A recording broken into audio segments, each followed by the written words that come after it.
दोस्तों, तारीख में एक ऐसा काफिर बादशाह गुजरा है जिसका नाम जालूत था। बहुत ही कदावार और निहायत ही ताकतवर बादशाह था। वो अपने सर पर लोहे की टोपी पहनता था।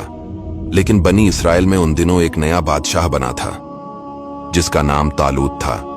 उसने अपने लश्कर में ये ऐलान फरमा दिया था कि जो शख्स जालूत को कत्ल कर देगा, मैं अपनी शहजादी का निकाह इसके साथ कर दूंगा। क्योंकि जालूत एक जालिम बादशाह था। आखिर जालूत को किसने कत्ल कर दिया और शहजादी के साथ किसने निकाह किया, वो हम आपको आगे इस वीडियो में बताएंगे। ये वाकया कुरान और बाइबल दोनों में मौजूद है। वीडियो को आखिर तक जरूर देखना।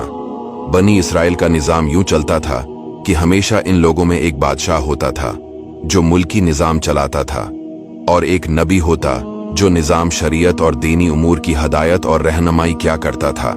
इस वक्त हजरत शमवील अलैहिस्सलाम नबूत से सरफराज हुए थे, तो इनके जमाने में कोई बादशाह नहीं था। तो बनी इसराइल ने आपसे दरख्वास्त की कि आप किसी को हमारा बादशाह बना दीजिए।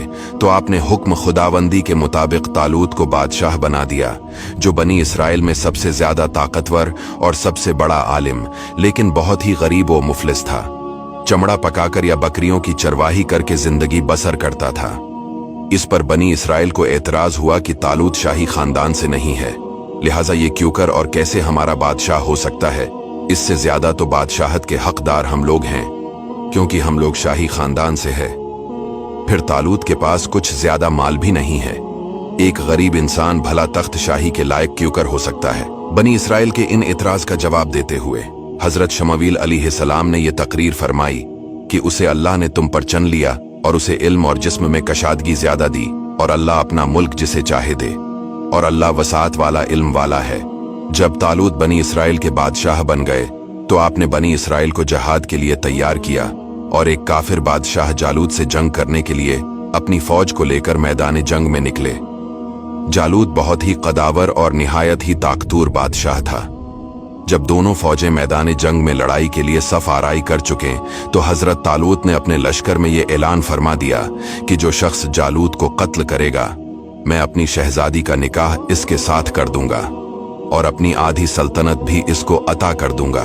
ये फरमान शाही सुनकर हजरत दाऊद अलैहिस्सलाम आगे बढ़े, जो अभी बहुत ही कमसन थे और बीमारी से चेहरा जर्द हो रहा था, और गरबत मुफलिसी का यह आलम था कि बकरियां चराकर इसकी उजरत से गुजर बसर करते थे। रिवायत है कि जब हजरत दाऊद अलैहिस्सलाम घर से जहाद के लिए रवाना हुए थे तो रास्ता में एक पत्थर ये बोला कि ए हजरत दाऊद, मुझे उठा लीजिए, क्योंकि मैं हजरत मूसा अलैहिस्सलाम का पत्थर हूं। फिर दूसरे पत्थर ने आपको पुकारा कि ए हजरत दाऊद, मुझे उठा लीजिए, क्योंकि मैं हजरत हारून अलैहिस्सलाम का पत्थर हूं। फिर एक तीसरे पत्थर ने आपको पुकार कर अर्ज किया कि ए हजरत दाऊद अलैहिस्सलाम, मुझे उठा लीजिए, क्योंकि मैं जालूत का कातिल हूं। आपने उन तीनों पत्थरों को उठाकर अपने झोले में रख लिया।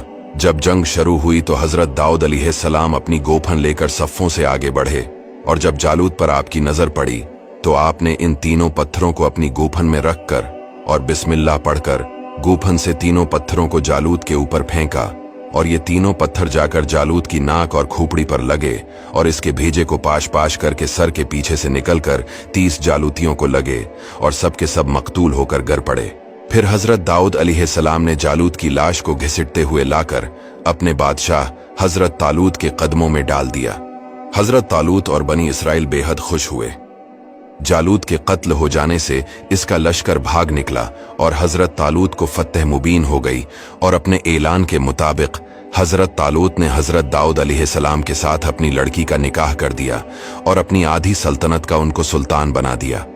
फिर पूरे 40 बरस के बाद जब हजरत तालूत बादशाह का इंतकाल हो गया तो हजरत दाऊद अलैहिस्सलाम पूरी सल्तनत के बादशाह बन गए, और जब हजरत शमवील अलैहिस्सलाम की वफात हो गई तो अल्लाह ताला ने हजरत दाऊद अलैहिस्सलाम को सल्तनत के साथ नबूत से भी सरफराज फरमा दिया। आपसे पहले सल्तनत और नबूत दोनों एजाज एक साथ किसी को भी नहीं मिला था।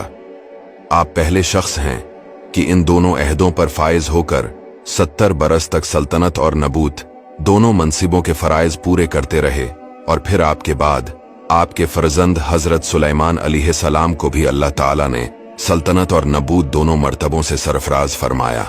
इस वाक़िया का इजमाली बयान कुरान मजीद की सूरा बकरा में इस तरह है।